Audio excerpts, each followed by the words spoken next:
Então não sei se vocês estão à espera de alguma herança. Alguém está à espera de alguma herança? Não. Agora, se vocês tivessem que deixar alguma herança a alguém, o que é que vocês deixariam?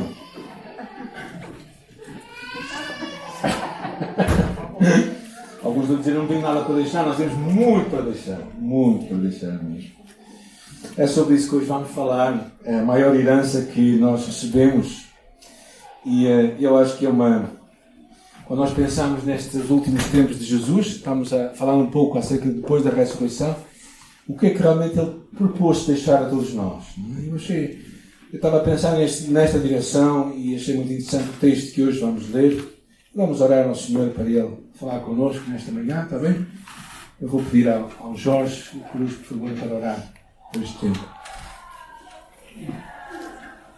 Muito obrigado, Senhor, pela oportunidade que nos dás de virmos à Tua casa para louvarmos o Teu nome e ouvirmos também a Tua palavra, sermos edificados na nossa fé em Ti. Neste momento, queremos orar para que abençoes o Sr. Paulo nesta mensagem que vai apresentar que o Teu Espírito lhe dê a Tua graça, a Tua sabedoria, a Tua unção para Ele falar aquilo que Tu desejas que Ele transmita e que possa ser para a edificação de cada um de nós. Amém, amém, Jesus. Amém, amém. Amém. Eu quero falar sobre o texto que se encontra lá no livro de Atos, capítulo 1, versículo 3, até o versículo 11, está bem? Diz assim: depois de ter sofrido, apresentou-se vivo também a eles, com muitas provas incontestáveis, aparecendo-lhes por 40 dias e falando das coisas referentes ao reino de Deus. Enquanto participava de uma refeição com eles, ordenou-lhes que não se ausentassem de Jerusalém, mas que esperassem a promessa do Pai, a qual disse ele: de mim ouvistes. Porque na verdade João batizou com água, mas vós sereis batizados com o Espírito Santo, dentro de poucos dias. E os que haviam reunido perguntaram: Senhor, é este o tempo em que vai restaurar o reino a Israel? E ele lhes respondeu: não vos compete saber os tempos ou épocas, versículo 7, que o Pai reservou para a sua autoridade, mas recebereis poder quando o Espírito Santo descer sobre vós, e sereis as minhas testemunhas, tanto em Jerusalém como em toda a Judeia, Samaria, até aos confins da terra. E depois de dizer isto, foi levado às alturas enquanto eles olhavam, e uma nuvem o encobriu os seus olhos. Estando eles com os olhos fixos no céu enquanto ele subia, apareceram junto deles 2 homens vestidos de branco, que lhe disseram: homens galileus, por que estáis olhando para o céu? Esse Jesus, que dentre vós foi levado ao céu, virá do mesmo modo como o vistes partir. Jesus estava prestes a ir-se embora. E tinha estado 40 dias com os discípulos. E nesta altura, antes de ele ir embora, ele decide deixar, eu acho que, 3 grandes legados a todos nós. 3 grandes heranças.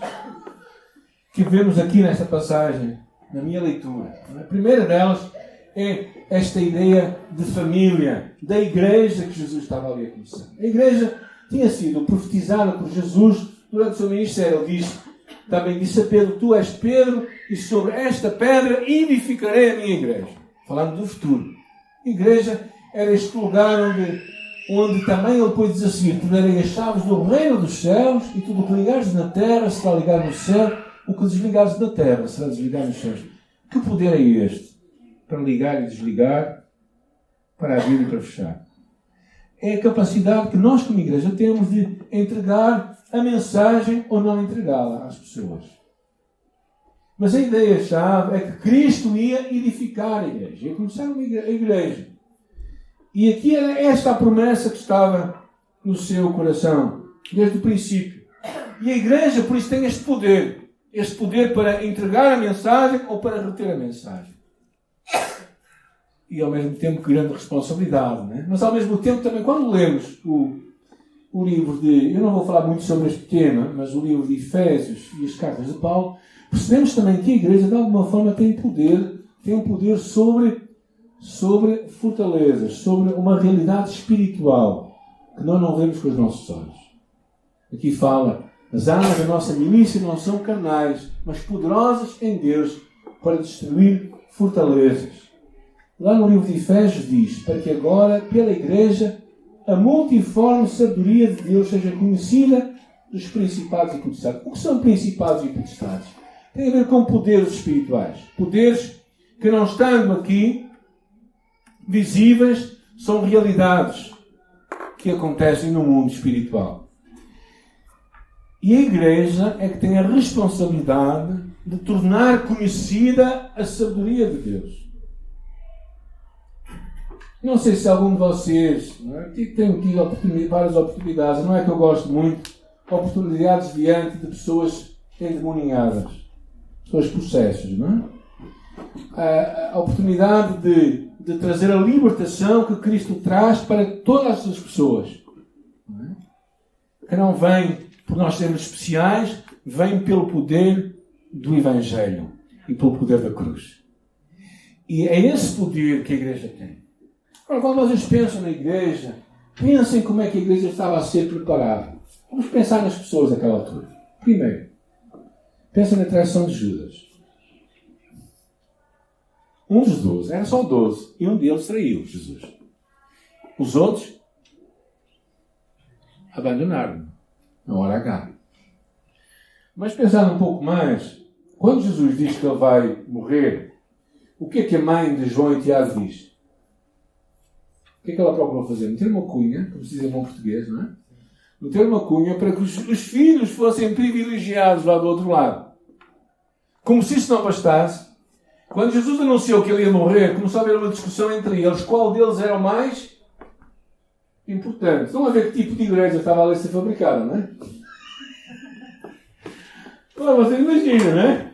E Jesus já se aproximar da morte, não é? E diz, bem, um de vocês me vai trair. E Pedro disse logo, mesmo que todos te abandonem, e eu vou estar contigo até ao fim.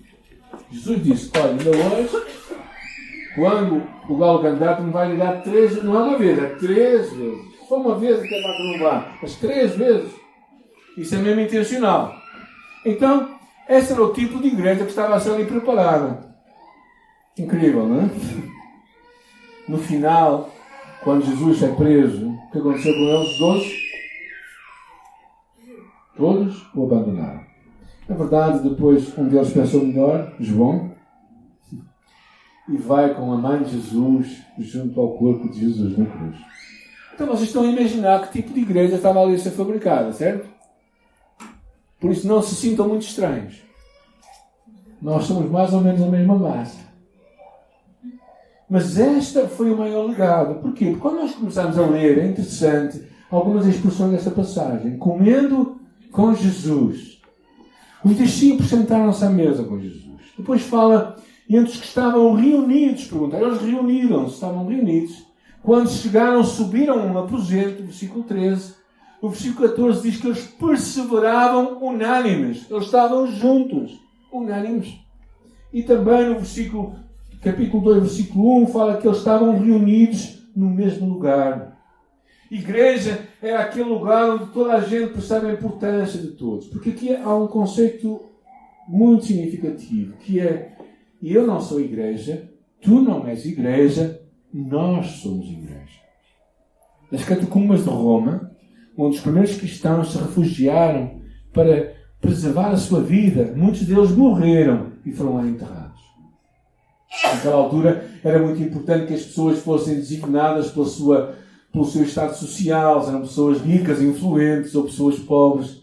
Mas lá, naquele lugar, toda a gente, quer seja da alta sociedade, quer fossem escravos ou simplesmente camponeses, todos eles foram enterrados uns ao lado dos outros, simplesmente chamado de irmãos. Esta é a igreja. A igreja é uma coisa fascinante. Fascinante mesmo.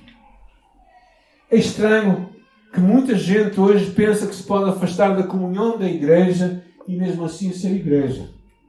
Há alguns que pensam assim, que não é importante se reunirem num lugar. Para manterem a sua fé, beneficiam de algumas igrejas que se juntam para lançar diretos, para fazer programas e lançá-los na internet. Porque se aquelas igrejas simplesmente não o fizessem, a sua fé certamente iria ser enfraquecida. Há uma história uma lenda. É uma lenda, ok, gente? Sabe o que é uma lenda? Não é verdadeiro, ok? Mas conta-se quando Jesus chegou ao céu, lhe perguntaram: então, Senhor, quem é que tu deixaste lá na terra para levar essa tua mensagem de salvação a toda a gente?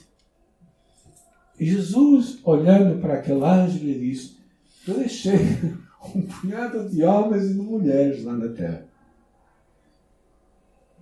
E se eles falharem? Qual é o teu plano B? E ele responde: eu não tenho plano B.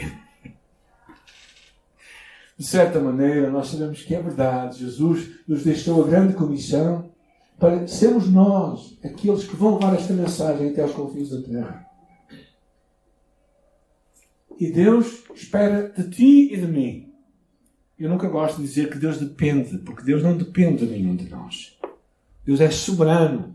Mas Ele te encoraja e te envolve a ti e a mim para sermos parte deste projeto e levarmos esta mensagem. Isso é a igreja. A igreja é um lugar onde verdadeiramente o Evangelho explodiu. E quando nós pensamos naquela altura, quando nós descobrimos esta ideia, percebemos que foi este poder do Espírito Santo, que é a segunda coisa que eu queria falar hoje. Porque a primeira foi a igreja. Esta noção de comunidade que nós somos, independentemente de sermos portugueses, brasileiros, suíços, alemães. Tivemos visitas hoje de manhã colombianas, independentemente de onde nós, croatas, independentemente de onde nós vimos, nós sentimos parte da mesma família. Isso é o milagre do Evangelho. Na verdade, quando nós lemos no livro de Efésios, que diz que Deus, Cristo, quebrou o muro da separação. Nós não percebemos muito isso, porque a nossa sociedade hoje não está alimentada por classes sociais. Não é?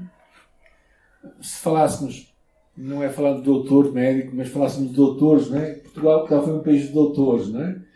Mas mesmo naquela altura era um pouco alimentado, mas nunca alimentado por esses estratos sociais, de diferenças sociais. Há sociedades que são montadas assim. Por exemplo, se vamos até à Índia, se vamos em algumas partes de África, notamos os estratos sociais fazem aquela diferenciação entre pessoas. Como que uns fossem mais dignos e outros menos dignos. Mas verdadeiramente o Evangelho quebra aquilo tudo.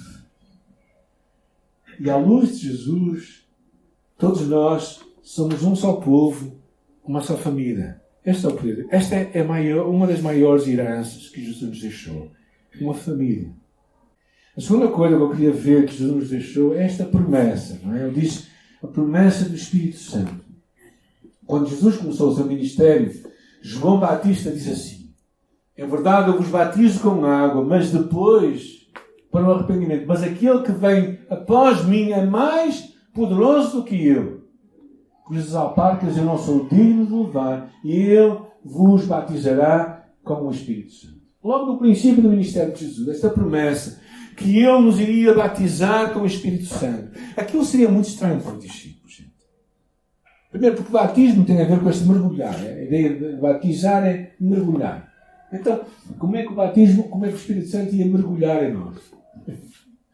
Aquilo seria muito estranho para eles. O que compreendiam do Espírito Santo naquela altura era que ele às vezes vinha sobre reis, vinha sobre profetas, vinha sobre... em momentos, mas depois ia-se embora. Mas aqui havia uma ideia de permanência. E Jesus, lá no final do Evangelho, já na última semana do seu ensino, ao falar aos seus discípulos, diz assim: eu não vos vou deixar órfãos, vou voltar para nós.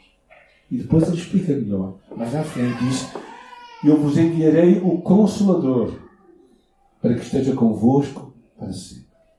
O Espírito Santo, esta promessa que é o poder, esta herança que Deus deixa para ti e para mim, haveria de habitar em nós, fazer morada em nós. Eu acho que esta é uma imagem incrível. Porquê? Porque pensar que o Deus do universo, está a viver em ti. Então, quando tu tens alguma pergunta para fazer, alguma dúvida, alguma decisão que tens de tomar, diz assim para o Deus que habita em ti: Espírito Santo que habitas em mim, Vamos fazer isto? Vamos tomar esta decisão? E as tuas respostas vão começar a vir. Porquê? Porque quando Deus habita em nós, Ele nos vai orientar, Ele vai nos mostrar o que Ele tem para a nossa vida.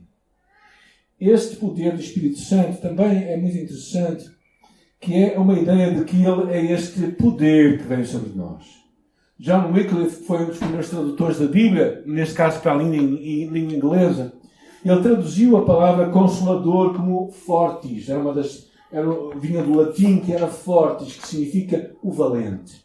Então o Espírito Santo é aquilo que nos enche, homens e mulheres, com coragem e com força, com valentia. Por isso é que ele fala que aquilo é o poder. O poder, a palavra no grego é dunamis, de onde vem o dinamite. Ele é o dinamite de Deus em nós. Para quê? Para sermos testemunhas. Para que as pessoas, olhando para nós, possam ver este Deus. Então temos a Igreja como uma das suas heranças maiores. Temos o Espírito Santo, o poder de Deus em nós. E a terceira coisa que eu queria ver convosco, temos uma promessa. E é muito interessante porque naquela altura houve uma pergunta que estava diante deles. Reparem no versículo 6. Jesus fala que eles iam ser batizados com o Espírito Santo. O que é que eles perguntam? O que é que eles queriam saber? Quando é que o reino vai ser estabelecido? Na verdade, não é? Ou seja, quando é que nós vamos poder reinar contigo? E na verdade, o Apocalipse fala que nós seremos reis e sacerdotes com Deus. Então havia essa expectativa. Tudo bem, o Espírito Santo vem, mas quando é que eu vou reinar? E Jesus, depois de falar do Espírito Santo, Ele nos deixa aqui uma promessa clara para nós. Eu acho muito interessante. Não é? Que é o versículo 11. Eles estavam a olhar para cima e diz assim, é despedida, não é? E ele diz, os varões dizem lá, esse Jesus, que dentro de vós foi assunto do céu, haverá de vir, como vocês o viram subir. Ou seja, não é o fim de todas as coisas. Verdadeiramente, Ele irá voltar. E ele tinha Jesus falado disto já no sermão profético. Ele diz, quando vier o Filho do Homem na sua majestade e com ele os anjos, Ele se assentará no trono da sua glória. E dirá ao Rei aos que estiverem à sua direita, vinde benditos do meu Pai. Havia esta convicção que Jesus já estava a preparar os seus discípulos, que Ele haveria de voltar. E Ele iria para lá, mas voltaria outra vez. E se calhar, o que eu muitas vezes me tenho perguntado nestes últimos tempos, em que tenho pensado mais sobre este assunto, é o que é que isto deve provocar em mim? O que é que deve provocar em ti e em mim esta ideia de que Jesus vai voltar outra vez? Primeiro, eu acho que a primeira coisa que deve criar é a expectativa. Expectativa que é alimentada, que sabes que tu e eu não vamos ficar para semente, não é? Nenhum de nós fica para semente. Nós dizemos que quem de novo não morre, de velho não escapa. Ou seja, a ideia de que nós estamos de passagem. E esta expectativa é uma expectativa de que Jesus vai voltar. E também Ele vai voltar quando? Em que hora? E Ele diz que é como o ladrão da noite, que nós não sabemos quando Ele vai voltar. Claro que os ladrões não mandam uma carta dizendo assim, olha, na quarta-feira, às 5 da tarde, eu vou assaltar a tua casa. Já viram isso acontecer? Não, normalmente não acontece. Eles podem assaltar em qualquer hora, na verdade, não é? Por isso temos que ter estes cautelos, não é? Mas a ideia da expectativa é uma ideia também de esperança, uma ideia de que sabemos que isto vai acontecer. E quando nós vemos as calamidades que estão acontecendo no mundo, quando nós vemos a reunificação da nação de Israel, aqui na cidade do Porto abriu o Museu do Holocausto. É um lugar que nós devemos visitar, não é? Mas temos de ter paciência, porque eu ia visitar esta semana e não tive paciência para esperar umas horas, não é? Ali no Campo Alegre, em frente à Universidade de Ciências, na Faculdade de Ciências. E realmente é um lugar incrível, porque quando tu pensas na nação de Israel, tu percebes como é que uma nação que fica 20 séculos espalhada pelo mundo consegue se reunir e manter a sua identidade. Possível. É não ser Deus. Então há muitos sinais de que a vinda de Jesus está próxima. É como quando uma mulher vai dar à luz. Ela tem contrações. Muito antes de dar à luz. Mas quando ela dá à luz, as contrações também são frequentes. Mas essa expectativa, e a vinda de Jesus também, as contrações estão a ser cada vez mais frequentes. Então a expectativa. E a segunda coisa é a esperança. A esperança de que Ele vai voltar. Mas a esperança também que o Evangelho tem de chegar até aos confins da terra. Mateus 24:14. O Evangelho do Reino será pregado em todo o mundo. E então virá o fim. Então esta é a promessa. Que tu e eu temos de estar empenhados em antecipar esta vinda do glória. Mas esta é uma certeza, uma promessa segura. Não é aquele tipo de promessa, e eu prometo que... Não, uma promessa significa que se vai cumprir. Ele vai voltar. E nós deveríamos alimentar em nosso coração, ao mesmo tempo que uma expectativa da sua vinda, ao mesmo tempo que uma esperança, alimentado por esta esperança. A esperança, que diz a palavra lá em 1 Tessalonicenses, diz assim: os que ficarmos vivos seremos arrebatados juntamente com eles nas nuvens, encontrar o Senhor nos ares, e assim estaremos sempre com o Senhor. Consolai-vos uns aos outros com essas palavras. Jesus vai voltar. Maranata. Vem, Senhor Jesus. Amém. Eu não sei se tu ficas contente com a vinda de Jesus. Ou se ficas atrapalhado. Por algumas razões eu gostava de dizer Maranata hoje à tarde. Vem, Senhor Jesus, hoje à tarde. A minha esperança é que Ele vai voltar. A promessa da sua vinda forma o fundo histórico da esperança. Mediante o cristão deve compreender o seu papel como testemunha no mundo. Cristo vai voltar e eu tenho que testemunhar a sua vinda. Ele vai voltar. Ele vai voltar. No Senhor dos Anéis, não sei quem já viu o Senhor dos Anéis, Gandalf diz assim: a jornada não acaba aqui. A morte é apenas um outro caminho que todos temos que tomar. E na verdade sabemos que a morte não é o final de tudo.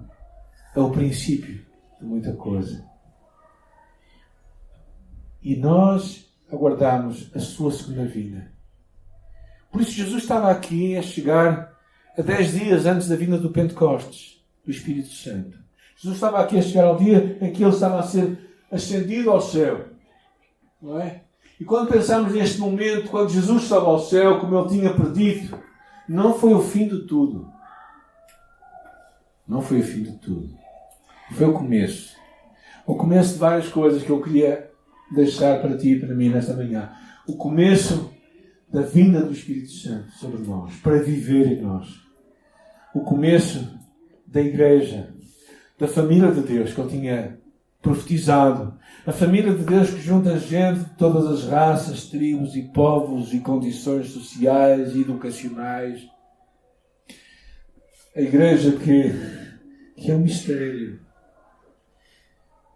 Que nos faz sentir em casa em todo lugar. Estava a falar com um amigo meu de Moçambique, não é? E sinto-me tão bem quando estou em alguns outros contextos, não é? E sinto que estou em casa, tantos lugares que eu tenho ido. Sinto-me em casa, sinto que é a minha família ali também. Que eu não falo a língua deles, que eu não sei a cultura deles, mas é a minha família. E finalmente também é o início da tua e da minha salvação, da nossa história. Jesus, ao subir ao céu, deixou-nos essas três coisas importantes. Primeiro, a família, que é a Igreja de Deus. E daí, a família onde tu e eu estamos é importante. Um lugar, não sendo perfeito, é um lugar onde nós podemos crescer juntos, amarmos-nos, sermos desafiados. Eu estou há 36 anos à procura de uma família perfeita. Não. 36 anos a viver uma família que é imperfeita, mas é a família onde Deus me colocou. E eu e a minha esposa. E mesmo assim eu continuo a acreditar que essa é a minha família. Então é muito importante perceberes isso. Deus te traz para uma família onde tu podes dar, participar E todos nós podemos participar, não é? Temos que acabar com essa educação matriarcal portuguesa, não é? Na qual a mãe faz tudo, não é? E nós sabemos que é importante que todos participam, todos participam a sujar, todos participam a limpar, não é? Todos participam a gastar, todos participam a contribuir. E a importância disso. Também na igreja deve ser visto assim. A segunda coisa é o poder, o Espírito Santo, que nos dá a todos nós, a cada um de nós, na altura da nossa salvação, Ele vem habitar em nós. E a terceira coisa que Ele nos dá é esta promessa. A promessa que a tua história, a tua vida, o que tu estás a viver aqui neste momento, não é o final de todas as coisas. Ele vai voltar. E quando Ele voltar, tu e eu o veremos. Diz a palavra que seremos semelhantes a Ele. Por isso aguardemos com antecipação esse tempo, não é? Que veremos Jesus. Vamos orar. Nesta manhã, Senhor, nós estamos muito gratos por Jesus, que antes de subir ao céu, nos deixou para todos nós estas preciosas promessas. Primeiro, a família, que é a igreja. A igreja onde nós podemos estar e também ajudar aqueles que não conhecem Jesus a poderem chegar-se perto. Muito obrigada, Pai, por esta igreja que somos todos nós. Este poder que está em nós para sermos tuas testemunhas. O poder do Espírito Santo e finalmente esta promessa gloriosa, a promessa da tua vida. Tu vais voltar. E nós bendizemos o teu santo nome por tudo isto que nós podemos nesta manhã lembrar. Estamos-te agradecidos, Senhor. Estamos-te gratos. Ajuda-nos a também anteciparmos estes momentos, a vivermos com intensidade, com expectativa, com esperança os dias aqui na terra, sabendo que nós somos responsáveis também para agregar à tua família, à tua igreja, a outros que ainda não estão aqui, para que sejam igreja também. E por isso nós bendizemos o teu santo nome nesta manhã e fazemos agradecidos em nome de Jesus e nós dizemos amém e amém.